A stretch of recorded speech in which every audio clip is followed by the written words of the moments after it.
તો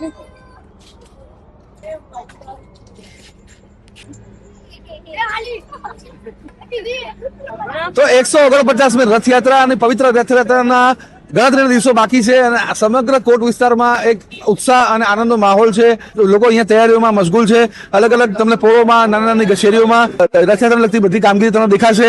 એમાં બી ખાસ કરવું કે જે અલગ અલગ રથોમાં જે કરતબબાજો છે એ કરતબબાજો અત્યારે હાલ પ્રેક્ટિસ કરી રહ્યા છે. એ નજારો તમને બતાવવા માટે અત્યારે અમે શહેરના કોટ વિસ્તારમાં અત્યારે નીકળ્યા છે. અત્યારે દિલ્હી ચકલા ભોયવાડાની પોળ જે છે તે ભોય સમાજ છે કે 1932ના સમયથી આ પ્રકારના કરતબો બતાવે છે, જે તમે દર વર્ષે રથયાત્રા દરમિયાન જુઓ છો. આપ જોઈ શકો છો કે આ પ્રકારની આ લોકો પ્રેક્ટિસ કરી રહ્યા છે અત્યારે, જેથી રથયાત્રા દરમિયાન ક્યાંક ને ક્યાંક એ લોકો સફળતાપૂર્વક આખા બધા કરતબો કરી શકે. દિલ્હી ચકલા ભોયવાડાની પોળ અને આજે ફેરવે છે શું કહે છે? ચક્કર કહેવાય, સુદર્શન ચક્ર કહેવાય. સુદર્શન ચક્ર તમે દર વર્ષે જુઓ છો. હવે પાછળ આપણા બોક્સરો તૈયાર થઈ ગયા છે. વર્ષોથી જે સમાજ આ અહીંયા સેવા આપી રહ્યું છે એ લોકો અત્યારે પ્રેક્ટિસ કરી રહ્યા છે.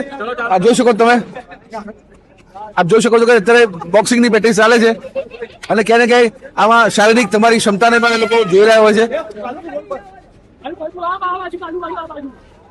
તું તો બહુ સરસ ચક્કર ફેરવતો. તને કોણે શીખવાડ્યું? જાતે શીખી ગયો? અરે વાહ. અને તને તું નાનપણથી જોવે છે આ બધું? અરે વાહ. તને ગમે છે આ બધું કરવું? શું નામ છે તારું? પ્રિયાંશ.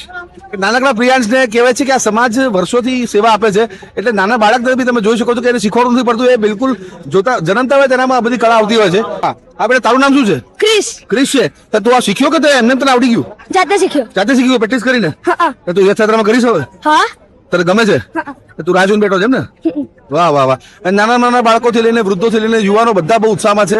અને જે આ ભોયવાડાની પોળ છે એમાં આજે સમાજ જે છે બહુ જ ઉત્સાહથી વર્ષોથી આ સેવા આપી રહ્યું છે. 149મી રથયાત્રાની તૈયારીઓના ભાગરૂપે આખું તમને શહેરમાં માહોલ દેખાશે. નિલેશ ભટ્ટ, બોલબાઇટ ન્યૂઝ, અમદાવાદ.